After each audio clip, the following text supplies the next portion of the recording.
Maniac Magee by Spinellie, Chapter 13. Amanda was happy to give up her room to Maniac. It gave her an excuse to sleep with Hester and Lester every night. Most of the time during the days the little ones drove her crazy. She couldn't stand to be in the same hemisphere with them. But at night the best thing was to have them snuggled up on both sides of her. It made no sense, but that's how it was. Mr. Bill divided the little one's room into two sections with a panel of plywood, and Amanda moved her stuff into the back part.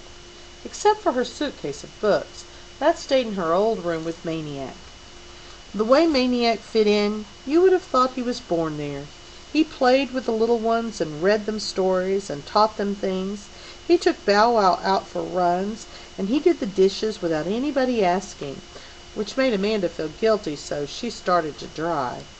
He carried out the trash, mowed the grass, cleaned up his own spills, turned out lights, put the cap back on the toothpaste tube, flushed the toilet, and, Mrs. Beale called it the miracle on Sycamore Street, he kept his room neat. Every morning Mrs. Beale looked into it. No socks on the floor, no drawers open, no messed up bed. That was the most amazing thing, the bed. It looked as if it hadn't even been slept in, which she soon found out was the case. One night she opened the door and found Maniac sleeping on the floor. She lugged him into the bed, but by the next night he was back on the floor. Maniac just couldn't stand being too comfortable. Lying on a mattress gave him a weird feeling of slowly rising on a scoop of mashed potatoes. He was that way with chairs, too. If he had a choice, he usually sat on the floor. Other strange things happened in the house, such as the yellow bucket and sponge spent more time gathering dust in the cellar and less time in Mrs. Beale's hands.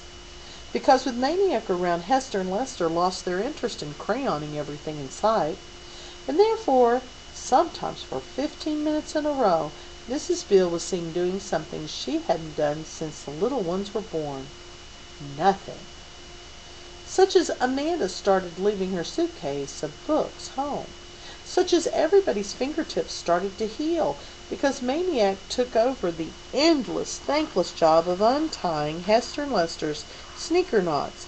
Such as Hester and Lester started to enjoy taking a bath, which was the solution to a very huge problem in the Beale household.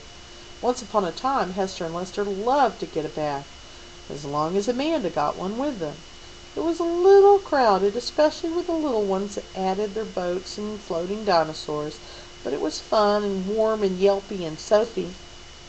Then came the day when Amanda entered 4th grade, and she decided she was getting too old to tub it with her little brother and sister. They begged her, but she wouldn't get in. They tried to storm the bathroom when she was in there, but she locked the door on them. And so the little ones went on strike. They placed their hands on Lyle Crocodile and swore they would never take another bath until Amanda joined them. And even though they couldn't stop their much larger mother from lifting them up and plunking them into the water, they could refuse to touch the soap or the washcloth, and they could make her do it. And they could sit there all stiff with their chins down and their chests and their arms folded tightly and their legs clamped together, and if their mother wanted to wash their armpits, she would have to get a crowbar and pry their arms up, because they sure as heck were not going to move. And that's the way it was for a long time, until Maniac arrived. And on that first Sunday, as soon as the little ones found out their new pal had slept over, they mobbed him. "Geoffrey, Geoffrey, get a bath with us, will ya?" Maniac replied, "Sure, okay," not thinking much about it. After all, it was still before breakfast. But the little ones never let up, and at exactly 9:15 a.m., the three of them got into the tub. By the time they got out, it was too late to go to church, and almost lunchtime. From then on, the baths usually took place at night. Sometimes Mrs. Beale would poke her head in and stare. One little black girl, one little black boy, one medium white boy, and she would smile and wag her head and sigh, and never saw such a tub. The time she heard Hester and Lester yelling for help, though, she was downstairs. She came running. "What's the matter?" The little ones pointed. "Look!" She looked. Maniac was covered with blotches, round red blotches, all shiny from the bath water. They looked like little pepperonis. They took him to the doctor. The doctor took a look, said it wasn't chicken pox and it wasn't measles. He said it might be an allergy. He asked what the boy had had for dinner. Mrs. Beale answered, "Pizza." "Well," the doctor chuckled, "can't be that. Can you imagine a youngster getting sick on pizza?" Everyone laughed. "Besides," said the doctor, "this would have shown up on him since he was little.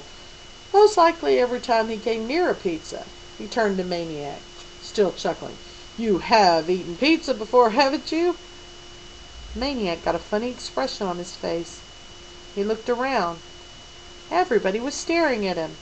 The silence grew longer. Eyes grew wider.